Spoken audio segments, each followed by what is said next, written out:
Jumping in Jujutsu Kaisen is one of the most essential parts of its battles. Anytime a character who isn't sitting in that special grade tier individually gets to boxing, you best believe that they are bringing a friend with them. And in this video, I'll be taking a look at Yuji and Megumi as a duo in order to see how they would do if they ran the gauntlet against every special grade curse we've seen in the series thus far.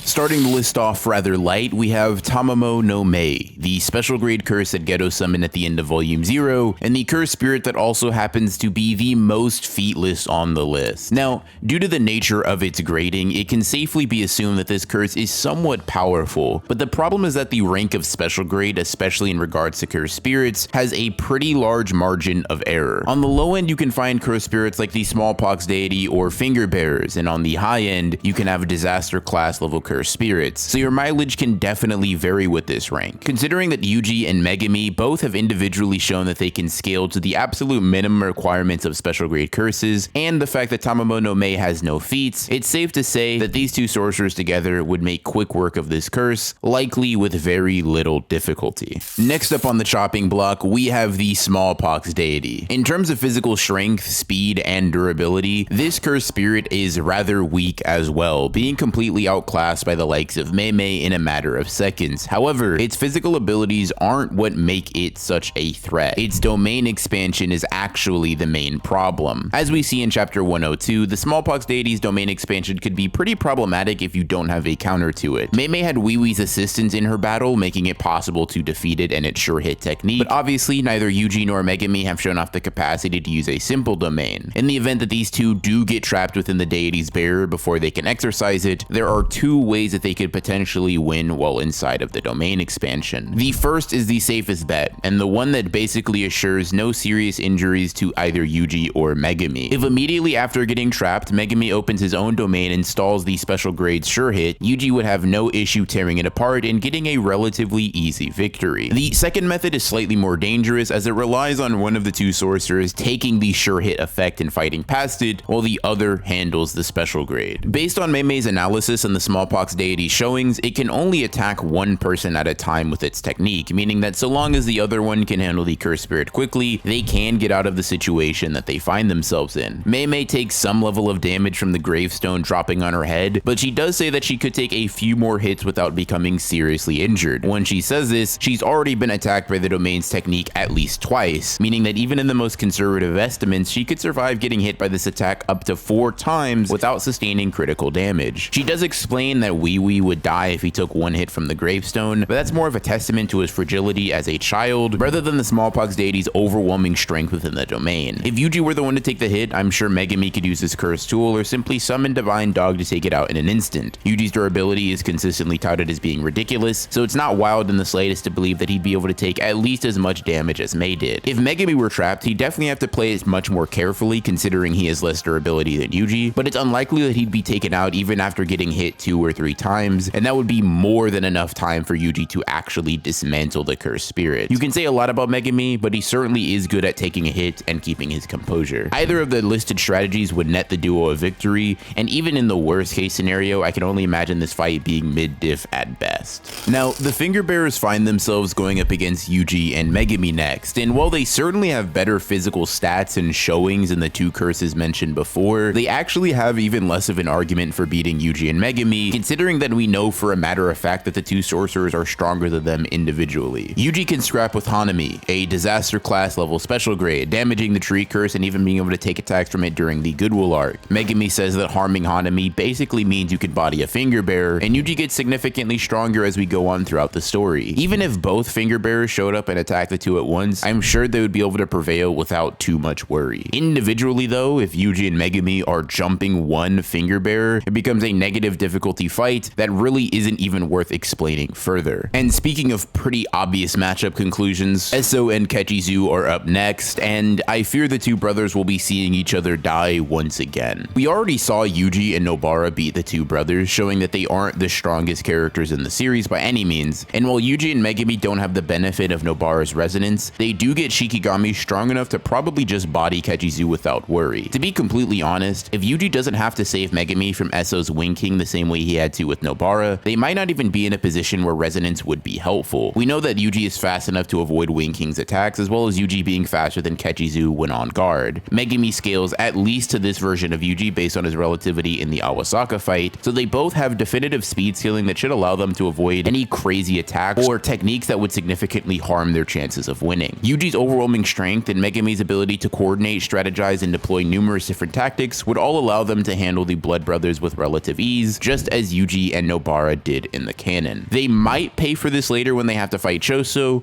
but for now, it's time to talk about some cursed spirits that we see further in the manga. Kurushi, or the Cockroach Cursed Spirit, is the first character on the list that we haven't really seen in the anime and won't for a while, so feel free to skip to this time code to avoid spoilers for any post-Shibuya content. For all the manga readers though, I'm sure you're familiar with the Cursed Spirit and its abilities. In its fight with Yuta and interference in the Triple Domain expansion, it shows some level of relativity to the likes of Uro and Yuta. In Uro's case, it's made pretty clear that Kurushi's overwhelming numbers don't mix very well with her sky manipulation, and in Yuta's case, while it is able to damage and even nearly kill him, that's only because Akotsu was holding back the entirety of his arsenal minus cursed energy enhancements. This Yuta should be in the same ballpark as the one who faced off against Yuji immediately following Shibuya. Yuji was not only able to avoid immediately lethal strikes from him before Rika showed up, but since then he's also become significantly stronger, being able to fight alongside an awakened Maki seemingly without slowing her down. Even without this scaling though, this would mean that in terms of combat ability, Yuji alone should be able to keep up with Kurushi, with Megumi obviously scaling at least in the speed department. The problem arises with Kurushi's technique and curse tool primarily, as it's possible that one wrong move would result in a fatal blow taken for either sorcerer. Earthen Insect Trance and its other unnamed cockroach barrage attack could prove troublesome against Yuji specifically due to his lack of hacks and general wide radius attacks. However, I could see Max Elephant being a pretty decent counter to both. A massive wave of water to clear out the bugs would once again sway things in the sorcerer's favor, but if either Megumi or Yuji got hit by the Festering Life Sword, their ability to fight would be hampered completely. Akotsu was nearly killed with just 2 strikes from the sword, and unlike him, Yuji and Megumi don't have the capacity to heal with Reverse Curse technique, making it their highest priority to avoid taking damage in the first place. That being said, knowing Megumi's extremely cautious and calculating nature and having Yuji's brute strength to execute plans makes me rather confident that they'd be able to take down Kurushi so long as they're really synergized. If all else fails as well, Megumi can always have him and Yuji lead it to a more closed off area so that he can use his domain expansion and put things even more in their favor. They could definitely be tripped up if Kurushi responds via parthenogenesis, as its resurrection would likely catch them completely off guard, but it's not like the curse does that by default. The only reason it was able to do that in the Culling games is because during the 4-way Sendai deadlock, it had time to go dormant and spawn some offspring. In a situation where all of the aforementioned characters are dropped into a battlefield with no prep time, 1 kill is all it would take to permanently exterminate this bug. It's a high diff battle for sure,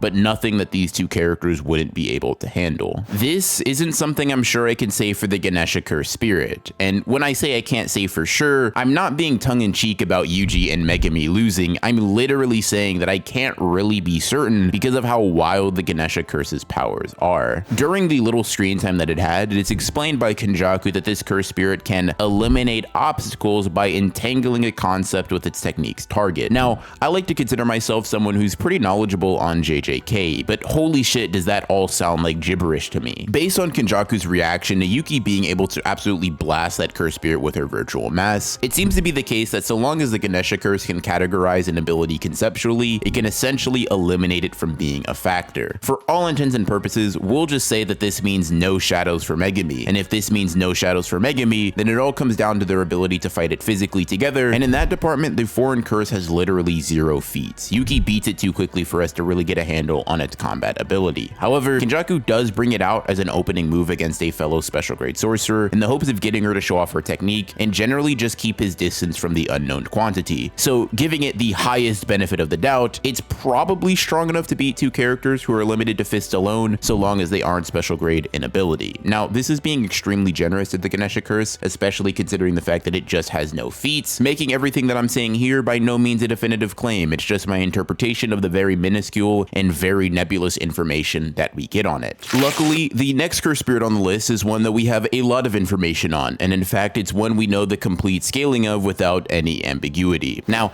Dagon and all of his ocean-themed techniques will be going up against Yuji and Megumi, and from here on out, it's safe to say that every fight is going to be a battle that at the bare minimum is pretty high diff. Outside of a domain, I think Yuji and Megumi would actually be able to handle Dagon, although it wouldn't be easy by any means. Megumi and Yuji should certainly be fast enough to combat and react to Dagon's movements, considering both Nanami and Maki are able to react and fight against him at different points in the fight, although neither of them should be obviously blitzing him like Naobito was. More than likely, they'd simply be performing pretty well against him and having the advantage because of their numbers, superior speed, and Megumi's hacks adding to the confusion that the inexperienced Dagon would have to deal with. His wide-scale flooding attack could be a problem in the wrong environment, but Maki was able to avoid it pretty easily. Yuji scales above Maki, and as I've reiterated probably 20 times in this video, Megumi scales to Shibuya Arc Yuji. With Divine Dog, Toad Shikigami, Rapid Escape, and Nue to use to his advantage, I could honestly see Megumi focusing mainly on freeing up room for Yuji to get some powerful strikes in and really do damage to Dagon. We know that Dagon scales well below Jogo, who's significantly less durable than Hanami, and both Yuji and Megumi have some way to damage a character with Hanami level durability, which through the transitive property, we know for a fact means that they can hurt Dagon. I know Ino states that Yuji and Nanami likely have equal striking strength, and there's this infamous statement from Nanami saying he can't really hurt Dagon, but not only does Nanami qualify that statement by saying that Dagon simply has a large health meter rather than having too much durability, but if Ino's statement was contradicted by feats and more reliable statements we get in the story, then it's fine to dismiss them or at least call them into question on account of his Nanami glazing. This means, for all intents and purposes, that Yuji and Megumi would be able to get the job done against Dagon outside of his domain. It would take quite a while because of how much he would be able to heal himself over time, but given a little bit of patience, they would be able to accomplish such a feat. The real problem comes in when Dagon opens his domain expansion, because this would force Megumi to open his in response in order to protect himself and Yuji, and this basically guarantees that he won't be able to help Yuji in the fight against the special grade anymore. The sure hit effect would be negated 100%, but the situation would still be very, very dire. Not only would Yuji now be on a timer to defeat Dagon, with Megumi being unable to hold out forever, but Dagon also gets a boost to his stats in his domain, on top of being able to summon Fish Shikigami without the sure hit factor, adding an entirely new dimension to the fight that would probably overwhelm Yuji, at least when discussing his Shibuya level power. Peering into the manga, we see that he might just be fast enough to replicate what Toji was able to do with Playful Cloud, which we know Megumi keeps hidden in his shadows. Even with this added boost though, the extra Shikigami and lack of assistance from any other character would basically guarantee a high div fight when looking at the manga scaling, and a tough loss using only what we have in Shibuya. From here on out though, I'll be focusing primarily on scaling that applies to Yuji in Shibuya for the sake of consistency and no spoiler for anime onlys. The first curse that anime fans can tune back in to see fight is none other than the Nature Curse Spirit itself. Now, for all the anime onlys that skip to this time code particularly, just know that I'll be talking about everything that happens within the scope of the Shibuya incident arc, but nothing further than that. Because of Gojo's swift defeat of Hanami, we basically get to see everything that they can do, and this makes it rather obvious how difficult the fight would be. Hanami probably performs at a similar level of difficulty to Dagon, albeit with a bit more durability, better hacks outside of the domain, but less certainty as to how powerful they are inside of it, or what powers they are granted exactly. One thing I will say is that in terms of straight up speed, Yuji and Megumi should at least be able to hold their own. Yuji scales to an awakened Hanami back in the Goodwill arc and continues to progress as a sorcerer after that, while Megumi pulls even with him in combat speed in Shibuya. Divine Dog should also be significantly stronger and faster than what it once was, so adding that in along with the fact that Megumi has a ton of Shikigami in various ways in which he can use them, I don't think it's crazy to say that they would be able to at least hold their own against Hanami pre-domain. I don't think that Megumi's technique would be able to support Yuji and disorient Hanami in the same fashion as Todo's did. However, the added bodies on the battlefield should alleviate this issue to some extent, even though I can imagine the fight becoming significantly harder without the assistance of Boogie Woogie. The biggest difference maker when it comes to Hanami and Dagon's performances are their respective hacks. Durability is also a pretty big factor to account for in Hanami's favor, but even with base attacks, Yuji can harm him, and in the event he lands a Black Flash, pretty obvious damage will be taken on Hanami's end. If they were just more durable, this would merely extend how long Yuji and Megumi have to be in combat for, but it's all of Hanami's nature-based curse techniques that I could see causing a real problem for the two of them. The massive root attacks, curse buds, and flower fields are my main concern for the duo, and would probably be what trips them up even in the best case scenario. The roots aren't super complicated in terms of their function or usability, but the sheer mass and speed at which Hanami could cover them could be dangerous for the two's synergy, especially without Boogie Woogie to gain complete control over the space. Megumi could avoid a majority of the issue by using Nue or going shadow dipping, and Yuji's physical gifts could probably get him out of most of the danger that this technique provides. The Field of Flowers, though, are a completely different story. The only reason those flowers don't contribute much more in the Todo fight is because of how much damage Hanami took from Yuji's initial Black Flash, which isn't something that we are guaranteed to see see here. In the event that we don't, those will probably hit the two hard enough for Hanami to have the opportunity to get a clean hit off on one of them. If it's Yuji, it wouldn't be the worst thing in the world, although it'd have a pretty negative effect on his ability to keep the fight going, at least assuming it's an unguarded attack. If Megumi were to take this though, I could see this having his combat ability outright from the damage, if not taking him out of the fight altogether. Hanami is a strong character in their own right, and Megumi especially only has decent durability with curse energy enhancements, so if his guard is completely lowered by the flower field,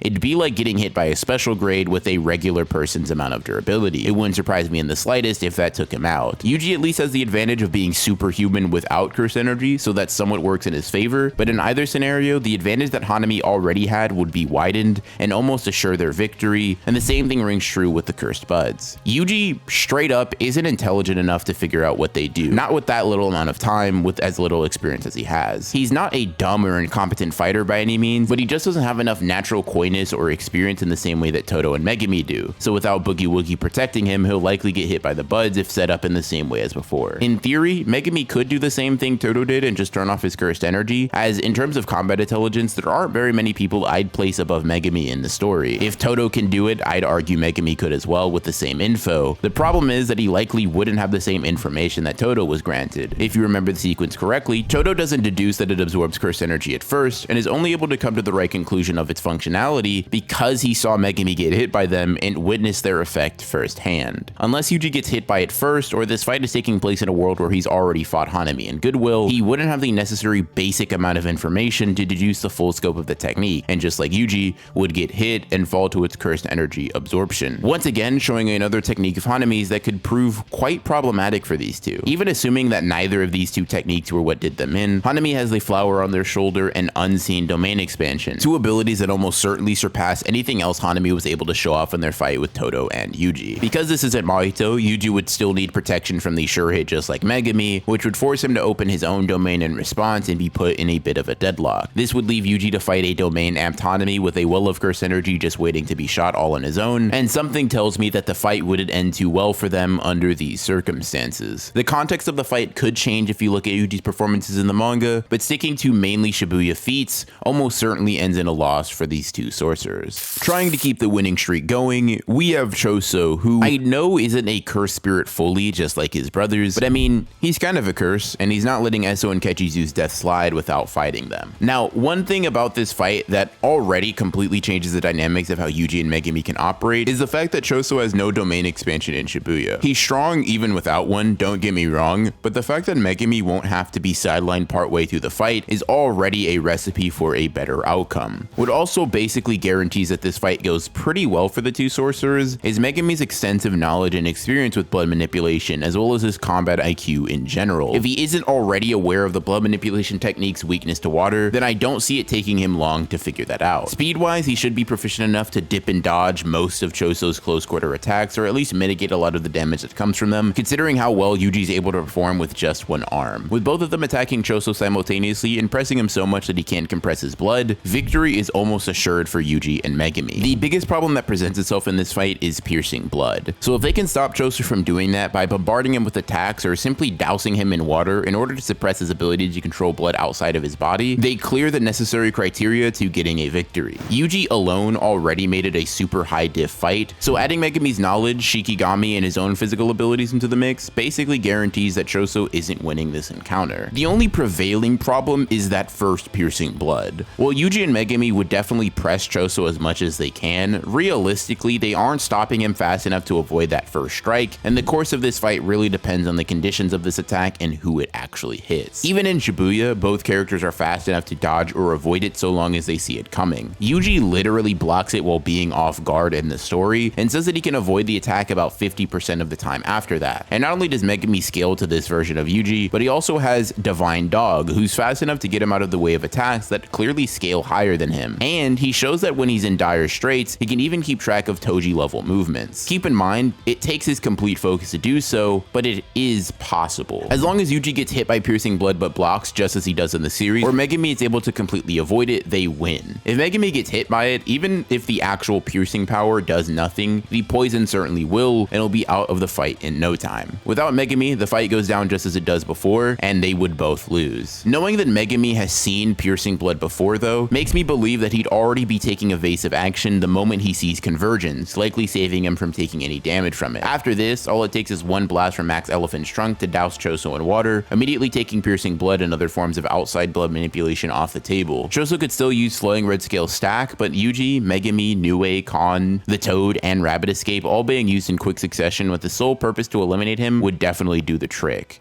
If they weren't already in an enclosed space, Megumi and Yuji would also be able to taunt him in order to take him somewhere that allows Megumi to expand his domain, pushing things even further in their favor. Unfortunately, the fun stops there, because Jogo is next up on the list, and I don't know if you guys knew this, but he's pretty strong. He doesn't have the durability of Hanami, meaning he could definitely be hurt by Kon's claws and Yuji's punches, but the problem is just that Yuji and Megumi can't contend with his firepower. Like, at all. If earlier in this video I said Yuji and Megumi fall to Dagon, just the objectively weaker Disaster Curse spirit, then Jogo is going to turn them into dust. Jogo is also stated to be stronger than Hanami, mainly due to an elemental advantage, but that fact simply means that at the bare minimum he has to be competent enough to stack up to all of Hanami's physical abilities, while also having the benefit of shooting literal blasts of fire. Jogo is likely faster than both Hanami and Dagon as well, as he implies that in exchange for having worse durability than Hanami, he has significantly better speed, and we somewhat get a showcase of what this is like when he blitzes Maki, Nanami, and Naobito. Nanami and Naobito get a pass on account of their heinous injuries, but Maki by comparison seems to be relatively alright. However, she can't even get a sentence out before Jogo is right in her face and attacking her faster than she can react. Hanami, by comparison, never demonstrated this level of dominance in the speed department. I'm not saying necessarily that Yuji and Megumi get speed blitzed and burned. All I'm saying is that Jogo is probably faster than them, and that's all he needs to turn them into ash. Even if for some reason that wasn't enough, one domain expansion is all he needs to force Megumi out of the fight, and Jogo versus Yuji in a 1v1 doesn't sound like a good time for him at all. Because of how much stronger Jogo is in Dagon 2, it's possible that Megumi wouldn't even be able to clash and would simply be overwhelmed by his more refined domain. Although this is technically the worst case scenario. Even when being generous to the two sorcerers, Jogo makes rather light work of Yuji and Megumi and their teamwork.